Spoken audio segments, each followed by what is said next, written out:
Hello, this is Leslie, and today I'm going to do a long-term review of my favorite bicycle brake rotors, disc rotors, and they are these ones here, Hope disc rotors, two-piece ones.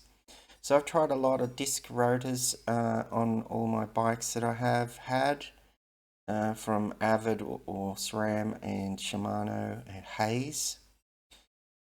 I like these two-piece ones the best out of all of them, and I think the reason is because they seem to dissipate heat better, or they can manage heat better, let's say. So in my testing of brake rotors, I was in Tenerife, where it's very mountainous, and there's some streets that are actually about 1-in-1 gradient, so 100%. You can imagine what that's like. It's a 45-degree angle. So it's a good place to test out brakes. And probably the worst brake rotors that I had were Hayes. I thought at the time, bigger is better. I'm going to try the Hayes V9 brake rotors.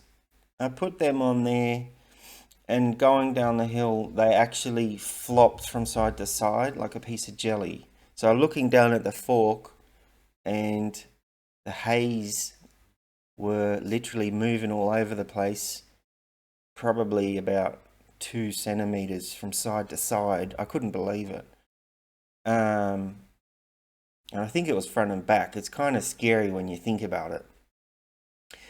Also, I'll mention it here in this review. I had a set of Hayes 6-inch rotors, I think they were, and they tended to wear in the middle of the brake track here, so they got very thin. Anyway, these ones, I haven't had an issue with them.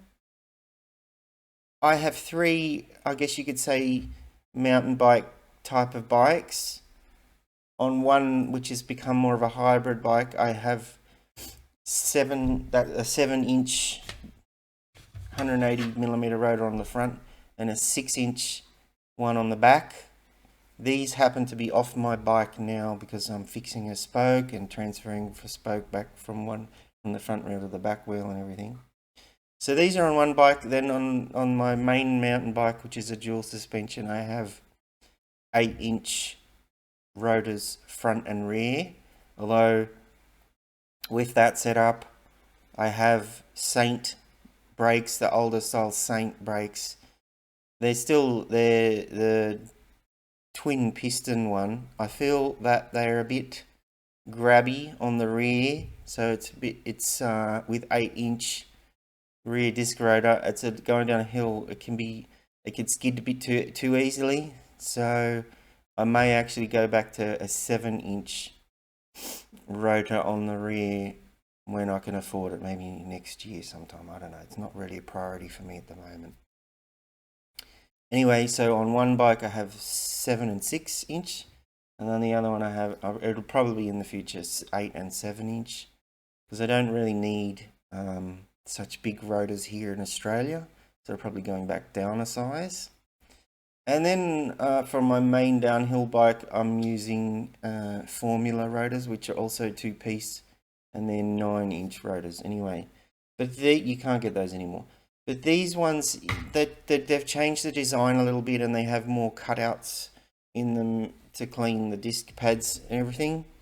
But these are my favourites. I don't know what they weigh, so don't ask me what they weigh. I don't really care what they weigh. I'm not really into that anymore. I'll say that the carrier on the 7 and 8-inch ones is a lot thicker. I don't know if you can see that. I'll show you. I'll get it to focus there maybe first.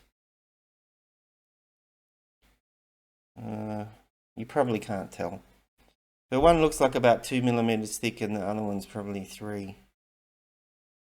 Anyway, they don't really have any downsides. I guess they get a bit rusty on the edges, but I think all disc rotors get that. So it'd be nice if they painted the edge or something with enamel. I've actually gone and put a texture on it, so I don't know how long that's going to last. But anyway, that's a quick review. They are the ones that I've got on my bike at the moment.